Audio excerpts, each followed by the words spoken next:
to Shoot Time in the Morning with Mitch. Ladies and gentlemen, welcome to another wonderful world of Shoot Time in the Morning with Mitch. We're in the kitchen talking nutrition. Yes, it's under construction, just like your body. We're learning about nutrition and health, and we're going to build something great out of it. You'll get to see what the end product is like, but also what's the end product of your body going to be like. Nutrition is not something that we learn just to learn. It is important no matter if you are a 7th grader, you are an 8th grader, or you are 95 years old. Nutrition is an important part of life, and you're constantly going to be building and rebuilding yourselves. For you young men, you're going to grow into young teenagers, and then young adults, and then men.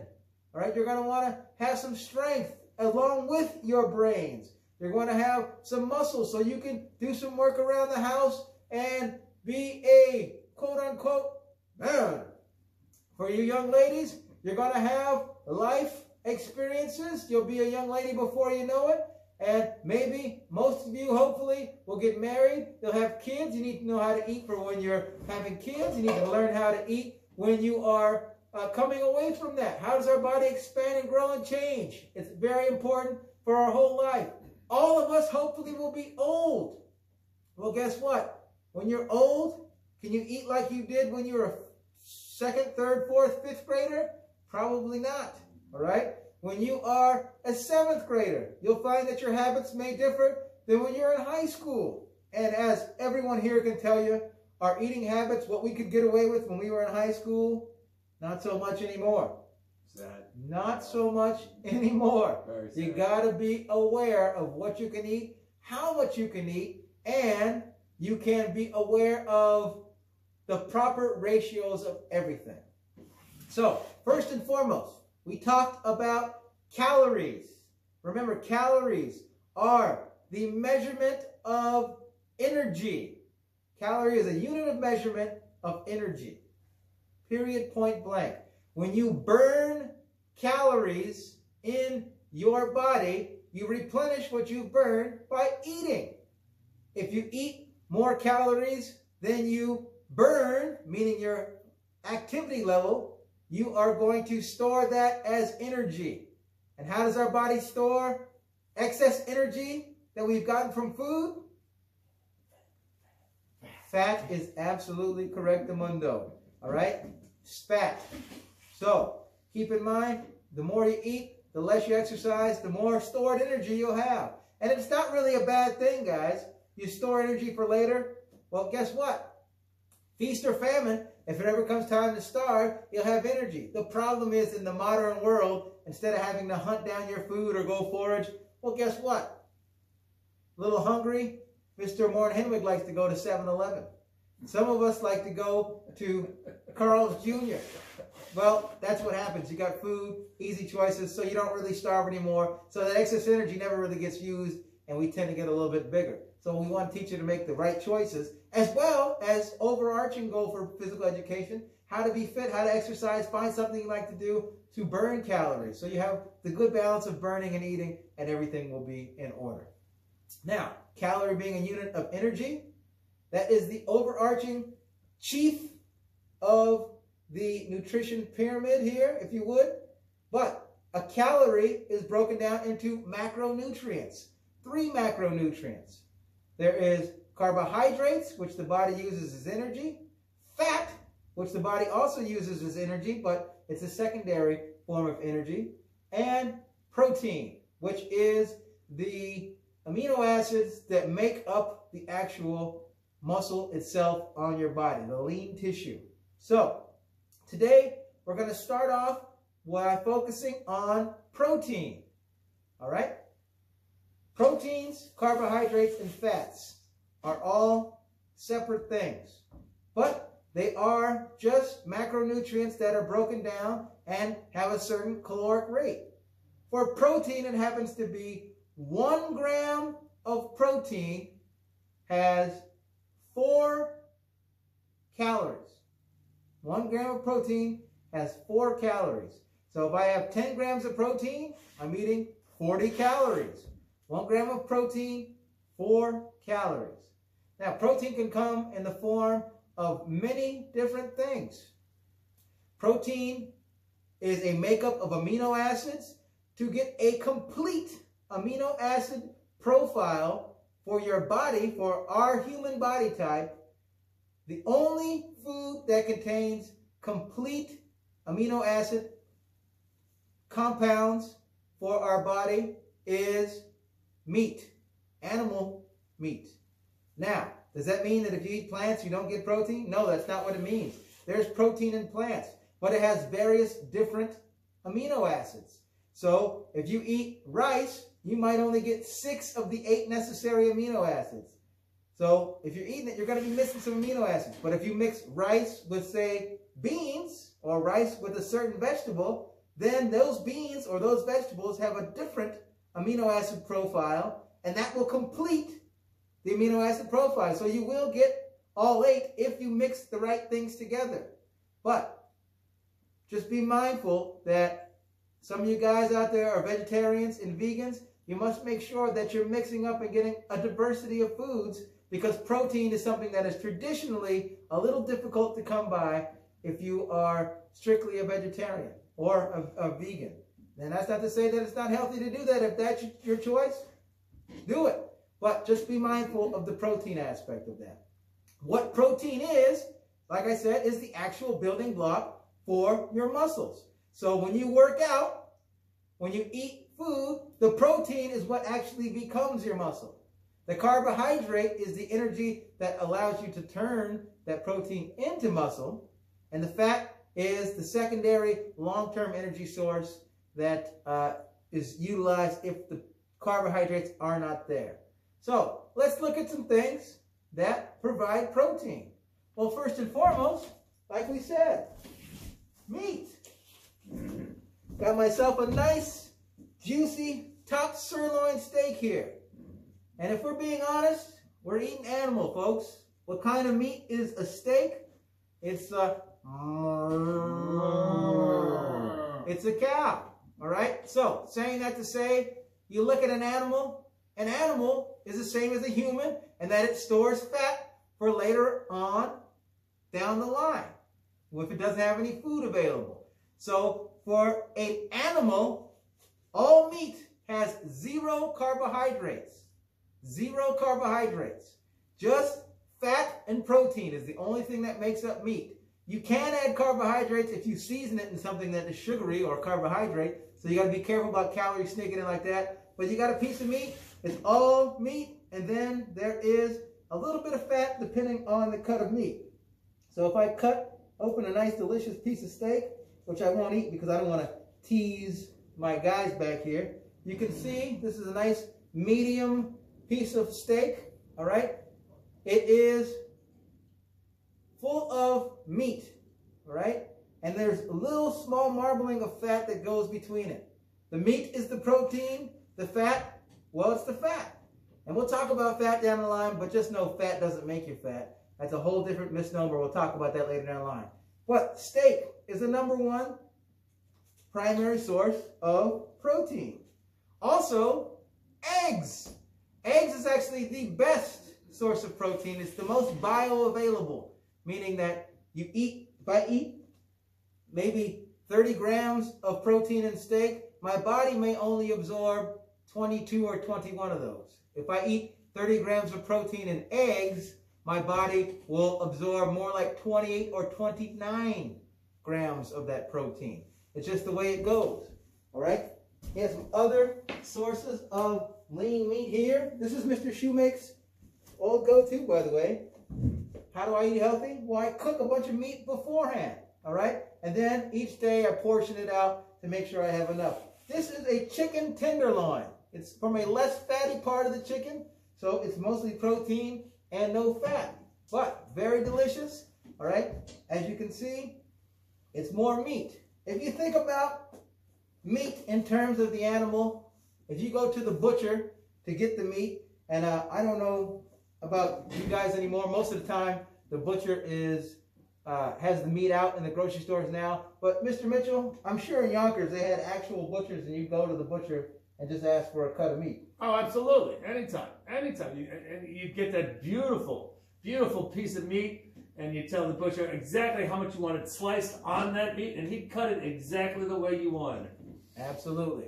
And the butcher has all different types of meat in there. A great place, Los Gatos Meats. We're not doing any advertising there. It's just the only place I can think of that's an actual butcher that's still going right now. Best jerky around. Yep, best jerky around. They make a mean duck jerky too if you take a couple ducks there. But that being said, you think of an animal, all right? If you think of an animal very similar to humans, even though they're completely different species, you store fat in certain places. Most humans tend to store fat around their midsections, sometimes their upper body, and then in their rump. So if you get a cut of meat from, say, a steak or any other kind of meat, if you get a cut that's near the rump or near the midsection, it's going to be more than likely a fattier cut of meat. If you get a cut that's near the legs, because the legs are always used for moving around, it's going to be a little bit tougher, a little bit more protein heavy, a little bit less fat heavy. So be mindful of the difference between a steak. There's a top sirloin steak like the one I just ate or showed, and I'm going to eat after this very video. And there is a ribeye. Now they're both delicious, but the ribeye per 8 ounces might have 35 to 40 grams of fat, where the top sirloin might have 15 or 10, depending on the size of the top sirloin. So there's a little bit of difference there. We'll talk about that in depth when we get to fat. But just understand that protein comes in many sources. A lot of people who do not eat a lot of meat, and that's your prerogative again, they have to take a supplement for protein. And we just happen to have some protein supplements here. This is from whey. And milk protein is a very, very popular protein that exists in the world today. So whey protein, curds and whey. If you think of curds and whey, basically, it's the protein when the milk curdles, that turns into cottage cheese. You separate the cottage cheese from the reindeer milk, and you get the whey, all right? Little Miss Muffin. Little Miss Muffin. Sat on her tuffle. All right, this is 1 scoop of this here protein. And this particular protein has 24 grams per scoop. So I have a cup here, and this has a little bit of almond milk in it already. I'm going to put it in to the milk there, ba-boom. And I'm going to screw the top on nice and tight. And of course, you always got to clean up after yourself. Put that there. Clean up. Make sure it doesn't leak when I shake it. And then I got Chocolate Bliss. 24 grams of protein. Nice and delicious to add a little bit of supplement to your day. So various different things, guys. All right? Protein is good for the building blocks for your muscles. You got to know where to find it and what does it do. All right? So, that being said, question I think we run down here for all of the fellas here is, what is your favorite source of protein? Mr. Mitchell, how about you start? All right. You got it right there, my friend. I like a good steak when it comes to protein. A nice, juicy steak. And, you know, a little filet mignon would be nice. You know, a little ribeye if I want a little bit more fat. A New York, like you got there. There's nothing better than steak. It's perfect protein. Perfect protein. I absolutely agree with you. Mr. Moore? Well, mine would be steak too. My downfall with steak, though, I do like a lean steak, but my downfall is what I dip it in, people. I like to dip my meat into sauce, and it's usually sugary barbecue sauce, guys. So, Mr. Shoemate talked to him just briefly about that. I know you'll get into the sugars probably in a later video, but the danger of thinking you're eating healthy, and each bite, you're just getting so much sugar from the barbecue sauce. But I love it. Yeah, I hear you. I do a A1 ketchup combo, 50-50, A1 and ketchup.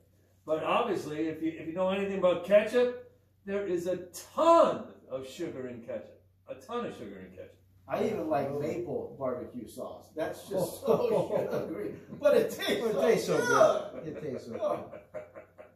Well, many different types of protein, guys. Milk, yogurt, cottage cheese, eggs, steak, chicken, ribs, pork, salmon. And I love steak and chicken, as you can see. I would be remiss to not, you guys already know sushi is my favorite food. So if I got to be true to the game, I'd say a nice salmon sashimi is my favorite current protein right now. But I like it all. But salmon sashimi would be my number one. Fish is very healthy. Absolutely. Very, very healthy and a great source of protein. Absolutely. But then again, you got to dip the fish in something, no? I love dipping it in. There it is, the morning weight trap. A dip. All right. So, protein's the name of the game, guys. Lots of different sources. If you're just a vegetarian or a vegan, you can still mix different vegetables and grains together to get a complete protein profile, which we'll learn about, and we'll put you on your own to learn a little bit more about as well. But let's kick it over to my man, Mr. Warren Henley. Sports Factor. What do you got for us this video? All right, I had one. I'm changing it. I'm going for history here in sports. Who invented basketball? Interesting. Ooh. Who invented basketball? Who is the inventor of basketball? Actually, I know this one. I don't know why I know it, but I didn't know I that do one. too. And you know me, I don't know much. All right, Mr. Shoemaker, jolly geographer. He's jolly. All right. I'm especially jolly because I got a lot of protein hanging around. Now, Mr. Shoemaker doesn't like to eat too much sugar, but every now and then it makes its way into my life.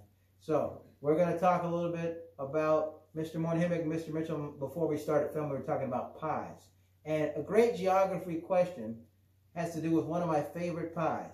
I love cheesecake, as some of my students and I discussed earlier, but I also really love a key lime pie. Oh, yeah. Key lime pie is delicious. Now, key lime pie is named after the fruit that's in it, key limes. Where does the key lime come from? Why is it called a key lime? Where does it come from? Mr. Moore-Henwick. Well, guys, I got a question for you. Sir? What's the best thing to put into a pie? What? Your teeth. Absolutely, I agree wholeheartedly. Well, I have a principle to share with you guys just quickly. And the principle is this: get fat. Now, I don't mean literally get fat, because being fat is not healthy, but it's an acrostic. Get fat. F-A-T. Is that the way you spell it? It sounds like the way I spell There you fat. Or P-H-A-T. Which kind of fat we talking about, my There brother? you go. We're Indeed. talking about F-A-T, because we're talking nutrition. So the F stands for faithful, the A for available, and the T for teachable. So I really want to just focus just for 30 seconds on the T, teachable. You're getting a lot of good information during this nutrition video. Shoot Time in the Morning with Mitch. The question is, are you going to be teachable enough to really absorb this information and make changes in your life? If you make good changes now as you're younger, as you get older, you'll have better eating habits. And it's easier to change habits when you're younger than when you're older. Trust me. So, get fat. Not literally. But remember, be faithful, available, and be teachable. Let this information transform the way you choose to eat. And sometimes, if you're walking by and you eat a big meal or drink a lot of water or something like that, you do start to you feel big and bloated, but you can hit it like this and eat fat like this. Just get fat, be faithful, available. Whoa, what's going on here? What are we doing here? Well, we're building healthy relationships. And what's the purpose of Bret Hart? HR squared. Honesty, respect, responsibility. Ladies and gentlemen, we're in the kitchen talking nutrition under construction. Why? Because it's always good to keep reviving and revamping things. Your body is a temple. We're teaching you how to construct it. So let's see where it ends up. Always try to be a better you today than you were yesterday. Just a little bit. And keep on pushing. Push on 3. 1, 2, 3. Push!